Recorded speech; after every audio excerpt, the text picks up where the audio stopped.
জীবনে চলার পথে না কথা বলাটি না শিখলে আপনি সবারই ব্যবহৃত পণ্য হিসেবেই ব্যবহার হয়। জীবনে না বলাটা যে কতটা জরুরি তা আপনার সময় না হওয়া পর্যন্ত আপনি বুঝতে পারবেন না। আপনি যদি না বলতে না শিখায় সেক্ষেত্রে ভাই কি আপনাকে সবাই ইউজ করে কিন্তু আপনার প্রয়োজনে আপনি কাউকে পাবেন না। সেটা হোক যে কেউ, যে কোনো আত্মীয়-স্বজন। আপনি বিপদে পড়লেই তাদের রূপ আপনি দেখতে পারবেন। তাই তাদের রূপ দেখতে হলে আপনাকে অবশ্যই বিপদে পড়তে হবে। তাহলে আপনি বুঝবেন যে আসলে কে কতটুকু সাহায্য করে। আমার এই অল্প জীবনে আমি অনেক টাকাও ইনকাম করেছি, আবার দুঃখও পেয়েছি। অনেক কষ্টেও চলেছি, আবার অনেক দুঃখেও চলেছি। আমার সুসময়ে কে ছিল, দুঃসময়ে কে ছিল, সব আমি জানি। এমন এক সময় ছিল যখন আমার পকেটে অনেক টাকা ছিল।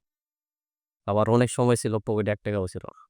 জীবনে চলতে গিয়ে আমি অনেক বন্ধু-বান্ধব থেকে শুরু করে সবার সাথেই মিলেমিশে চলে। এমনকি জীবনটাকে আমি উপভোগ করি। কে কি করে, কখন কার মন মানসিকতা কি, আস্তে, আস্তে না বলার চেষ্টা করতেছি। কারণ সবাই আমাকে ইউজ করছে। আমি তাদেরকে ইউজ করতে পারিনি। আমার বিপদে তাদেরকে আমি পাশে পাই। তাই বলতেছি আপনিও না বলা শিখুন। দেখবেন যে অনেক শান্তিতে থাকতেন। ধন্যবাদ।